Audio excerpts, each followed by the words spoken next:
They're being with him at the 7-Eleven. Jesus Christ, man. Just grab a hold of him. What are you... Wait a minute. Catch up. Get on the ground. Get in your head. Get in your head. Get in your head now.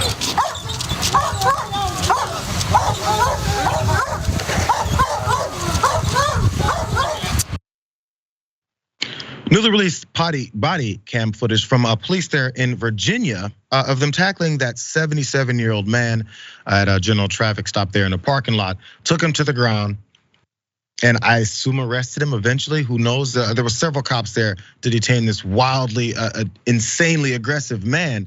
That man died 13 days later. So before we talk about how the police officers did what we could expect they did, which was try to cover this up, let's look at what the response from that particular cop whose body cam was being worn that we're now seeing here, what his response was to that. Because as you saw, he walked up and he said, "Come on, guys," and he stood there. Let's see what he did afterwards.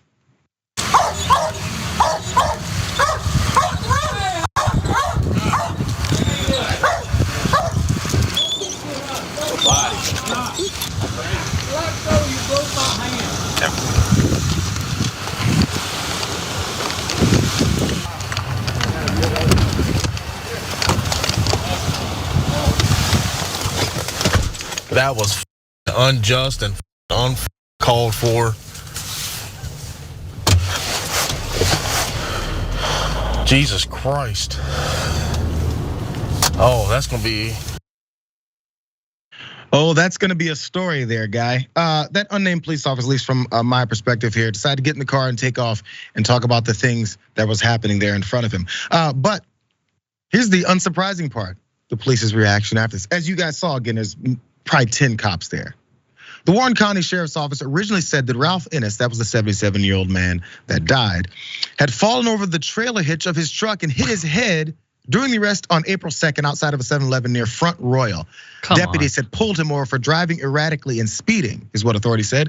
The Sheriff's Office said that Ennis had non-life-threatening injuries after the fall. But however, body cam video from the Front Royal police officer who was at the scene shows that a Warren County deputy ran towards Ennis, who appeared to be stumbling around.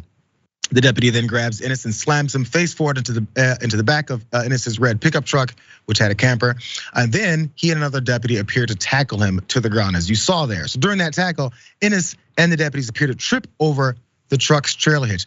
That might be the trailer hitch thing that he was talking about, except he left out that whole part about 2 cops ran up on him, slammed him into his truck, and then they all 3 tripped over that tail hitch as they were taking him down to the ground. So more about this. Medics took Ennis to the hospital, and Ennis's wife, Linda, said the doctors told her he had a brain bleed and he died on April 15th. So really fast, what did he do wrong? Why did they run up on him? Why was he so aggressively taken down? And he was stumbling around. He must have been drunk driving, right, Rick? Well, the Warren County Sheriff's Office said the deputies began following him that morning because he was going 63 miles an hour in a 55-mile-an-hour zone and driving erratically. Hey, for all the math buffs out there, that's 8 miles over the speed limit. Okay, the Sheriff's Office said that he didn't come to stop until about 4 miles. So he just continued on. He must have been on a crazy chase.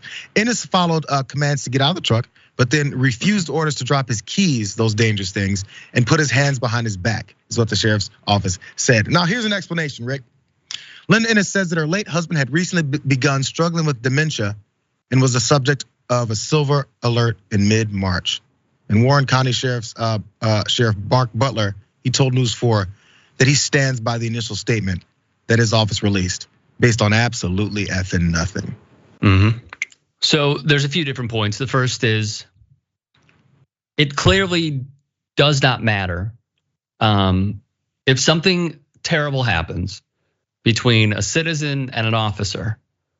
99.99999% of the time, nearly, I'll give myself that. 99.999% of the time, they will lie and fabricate on a police report. Remember the story of Ronald Green in Louisiana?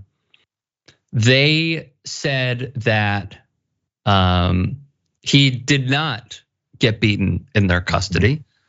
They fabricated police report after police report. One trooper spoke out And they did more against that trooper by firing him, he says, in retaliation for speaking out, where Ronald Green was beaten by these Louisiana officers and died in their custody. They didn't put that in the police report. Sure didn't. There are many instances as well, and I'm glad you brought up his dementia, because as we've seen with citizen to police interactions, there is so much that goes into the mental health crises that is in America. And there's one stat via the Treatment Advocacy Center. People with untreated mental illness are 16 times more likely to be killed during a police encounter than other civilians approached or stopped by law enforcement. In the LAPD, 1 in 10 police calls are mental health situations, and they represent about 25+% of police killings. They are not qualified for this. No matter what you try to do with the training, it's not working. So now there's a widow, someone has died, and we really don't know if there's gonna be any justice because of the continued pattern of how police are allowed tons of leeway when it comes to situations like these. Well, if you think about it, look, I think that cop that jumped back in the car is a speculation. So, I mean, only like 15-20% of me really thinks this, but it crossed my mind. So I at least want to point it out. He jumped in, he goes, that's unjustified and ridiculous. This is gonna be a problem. He sat in the car, he knows his body cam is on. He knows his dash cam is on. Right. I'm just gonna speculate just slightly. Maybe it crossed his mind to be like, I wanna put on record right now, I had nothing to do with this because this is horrible. I just witnessed happen. And I can believe him to an extent, and maybe covering his bases is something that's worth doing. Because as you point out with the Ronald Green situation, the people who speak out specifically about what's going on, because again, there's 10 cops there, and if they falsify this report, all of them know what actually happened. They ought to be quiet. And if you speak out, you're now the next victim of police as an officer that's not circling the wagons correctly. So he probably wants to make sure that he's on record, like when you guys prosecute these guys, I ain't in it. And maybe worked out for him, maybe worked out for him. Maybe that's what the quote unquote good cops need to start doing. Or speak out and go ahead and take your consequences, because you might save some folks' lives.